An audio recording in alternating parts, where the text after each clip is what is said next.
Most important factors of our life. जहाँ तक मनोदशा का सवाल है, ये हमारे जीवन की सबसे महत्वपूर्ण चीज़ों में से एक है। और अगर हम रिसोर्सफुल स्टेट में नहीं हैं तो इमीडिएटली हमें तरीके ढूंढने होंगे कि कैसे हम रिसोर्सफुल स्टेट को एंजॉय करें। यानी कि अनरिसोर्स सवाल उठता है कि हम अपनी स्टेट को कैसे चेंज करें, अनरिसोर्सफुल स्टेट से रिसोर्सफुल स्टेट में कैसा है। उसके लिए पहला है कि आप एक एज इफ का रूल लगाएं। एज इफ, और एज इफ का रूल बेसिकली लगेगा आपके redesigning the movements of your physiology, कि आप अपने शारीरिक जितने भी मूवमेंट हैं, जितने भी पोस्चर्स या जेस्चर्स हैं, उनको इमीडिएटली बदलना शुरू करें। क्योंकि हम जानते हैं mind and body is one, मन और तन दोनों बेसिकली एक ही हैं। जैसे ही आप अपनी बॉडी पर काम करेंगे, आपके माइंड में चल रहे पैटर्न को आप तोड़ रहे होंगे। इसे हम बेसिकली एज इफ के रूल से जानते हैं। जब भी आपको लगे कि आप अच्छा फील नहीं कर रहे हैं, मान लेते हैं आप कह रहे हैं कि मैं इस वक्त अच्छा फील नहीं कर रहा हूं, तो आप एज इफ का रूल लगाइए और 4 चीजों को एक साथ करिए। पहला, मानो मुझे अच्छा लग रहा है, as if I am feeling good और comfortable, so what would be my posture, मेरा पोस्चर क्या होना चाहिए। आप देखेंगे कि इमीडिएटली जब भी आपको अच्छा नहीं लग रहा है, उस वक्त आप एक पर्टिकुलर फिजियोलॉजी में है, आपका बॉडी का स्ट्रक्चर एक कुछ विशेष है। जैसे ही आप उसे बदल देंगे, इमीडिएटली आपके माइंड में बने हुए पैटर्न भी बदलना शुरू हो जाएंगे। इसके लिए बड़ा इंपॉर्टेंट है कि सबसे पहले आप अपनी स्पाइन को, अपनी गर्दन को, अपने कंधों को बैलेंस करें। यानी कि जब भी आपको अच्छा नहीं लग रहा है तो सबसे पहले एक सवाल पूछिए, मानो मुझे अच्छा लग रहा हो तो मैं किस तरह से अपनी बॉडी के मूवमेंट को डिफाइन करूंगा या डिजाइन करूंगा। नंबर 2, पोस्चर के साथ दूसरा बड़ा फैक्टर है आपकी स्टेट को जो फॉर्म करता है, वो है आपकी ब्रीदिंग। ब्रीदिंग एंड स्टेट ये दोनों इंटर रिलेटेड है बहुत क्लोजली। तो इमीडिएटली मानो मैं बिल्कुल अच्छा महसूस कर रहा हूं तो मेरी ब्रीदिंग पैटर्न क्या होगी। और आप अक्सर पाएंगे कि जब भी आपको अच्छा नहीं लग रहा है, जब भी आपको डिप्रेसिंग या स्ट्रेसफुल सिचुएशन आ रही है, तो आपकी इस टाइम शैलो ब्रीदिंग होगी, यानी कि ब्रीदिंग का जो पैटर्न है वो छोटा होगा। जैसे ही आप अपनी ब्रीदिंग के पैटर्न को तोड़ेंगे, उसे लंबा करेंगे, तो इमीडिएटली आपकी स्टेट बदलनी शुरू हो रही होगी। इतना ही नहीं, इसीलिए कुछ योगाज में हमेशा सांसों की क्रियाओं को कराया जाता है और कई बार कियोटिक ब्रीदिंग कराई जाती है। क्योंकि जब आप एक डिप्रेसिंग स्टेट में बैठे हैं, किसी तनाव की स्थिति को आप महसूस कर रहे हैं, तो जरूरी है कि आपका जो ब्रीदिंग पैटर्न है वो एक पर्टिकुलर टाइप से चल रहा है, शैलो, छोटा।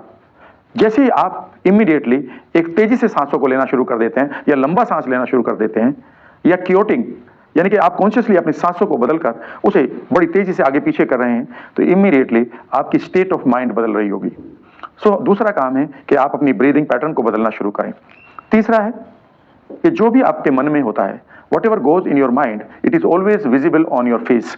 जो भी आपके माइंड में चल रहा है वो हमेशा आपके फेस के ऊपर आएगा। असलियत में आपके फेस की 80 मसल्स, 80 मसल्स जो मांसपेशियां हैं, ये डायरेक्टली एक स्पेशल रिलेशन बनाती हैं आपके माइंड के साथ। जो भी आपके माइंड में थॉट आता है, इमीडिएटली वो आपकी 80 मसल्स को इस तरह से यूज करता है कि वो विजिबल हो जाए।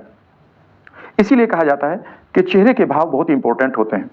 लोग जब भी आपके साथ बिहेव कर रहे होंगे लाइफ में, उनका सबकॉन्शियस माइंड आपके चेहरे पर आने वाले भावों को बियॉन्ड देयर कॉन्शियस माइंड, किसी अवेयरनेस के परे उन बिहेवियर्स को पकड़ रहा होगा।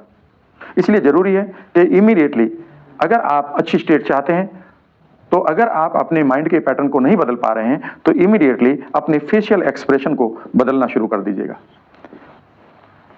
इसीलिए कई बार कहा जाता है कि आप किसी भी परिस्थिति में जो ठीक नहीं आपके लिए, अगर आप मुस्कुराते रहें तो धीरे धीरे आपके माइंड से जो उसकी प्रॉब्लम है, उसका जो डेस्परेशन है, उसका जो एंगर है उस सिचुएशन का, वो वहां से गायब हो जाएगा। इसीलिए कहा जाता है fake it unless you make it.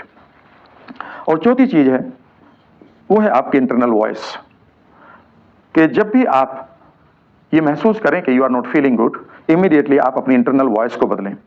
कई बार आपकी जो नेगेटिव या क्रिटिकल इंटरनल वॉइस है, उसी की वजह से ये आप तो डाउन फील कर रहे हैं या आपको अच्छा नहीं लग रहा है। जैसे ही आप अंदर की टोनैलिटी को बदलते हैं या उस आवाज को बदलते हैं, उसे थोड़ा सा मोटिवेशनल आवाज में सुनना शुरू कर देते हैं अपनी आवाज को, तो आपकी स्टेट बदलनी शुरू हो जाती है। इसीलिए तो चौथी चीज है वो है आपकी internal voice.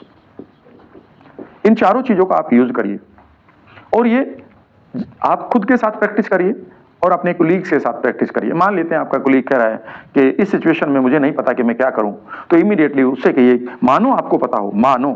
So as if का बेसिकली रोल है सपोज। मानो तुम्हें पता है, तो आप कैसे अपने बॉडी पोस्चर को मूव करोगे, किस तरह से आपकी ब्रीदिंग पैटर्न आएगी, किस तरह के फेशियल एक्सप्रेशन आएंगे, और किस तरह का आपका इंटरनल वॉइस आएगा। जैसे उन चारों चीजों पर काम करना शुरू करेगा, इमीडिएटली आप पाएंगे कि बहुत ही जल्दी उसके पास वो स्टेट ऑफ माइंड होगी जिसमें उसे पता होगा कि अब उसे कैसा और क्या करना है। कितना इंपॉर्टेंट है यार, एक छोटा सा टॉपिक आपके लिए। आप खुद के लिए एक काउंसलर बनिए। जब भी आपको लगे कि आप डिप्रेशन में हैं, इमीडिएटली इमीडिएटली इस एज इफ का रूल शुरू करिए। मानो मैं डिलाइटफुल हूं, तो instead of becoming depressed, imagine करिए कि आप डिलाइटफुल है, तो पोस्चर कैसा होगा, आपकी ब्रीदिंग कैसी होगी, आपका फेशियल एक्सप्रेशन कैसा होगा, आपकी इंटरनल वॉइस कैसी होगी। कभी भी आपको लगे कि आप बहुत गुस्सा करते हैं और इस पैटर्न को आप तोड़ना चाहते हैं, तो इमीडिएटली आप इमेजिन करिए कि as if I am very calm, मानो मैं बहुत ही शांत हूं। तो किस तरह से आपका पोस्चर, ब्रीदिंग, फेशियल एक्सप्रेशन और इंटरनल डायलॉग होगा। आप इस कला को, इस आर्ट को पूरी तरह से अपनी लाइफ में लगाइए। जब भी आपके सामने कोई भी गोल है और आपको लगता है कि मैं इसे पूरा नहीं कर पाऊंगा, लगाइए इस रूल को। मानो इस गोल को मैं पूरा कर लूंगा। तो किस तरह से आप अपनी बॉडी को अब मूव करेंगे, किस तरह से आपका ब्रीदिंग पैटर्न होगा, किस तरह से आपके फेशियल एक्सप्रेशन आएंगे, और किस तरह से आपकी इंटरनल वॉइस आएगी। इन सब को अपनी लाइफ में ढालना शुरू करिएगा। इसके अलावा जो दूसरा रूल है या फिर जो दूसरा तरीका है अपनी स्टेट को बदलने का, वो है pattern breaking.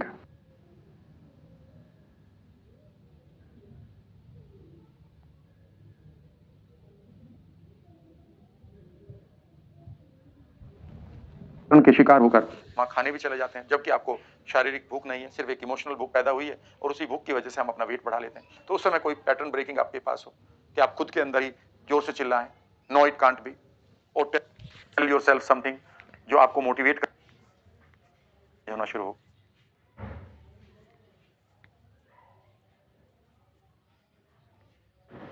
As far as state is concerned, it is one of the most important factors of our life. जहां तक मनो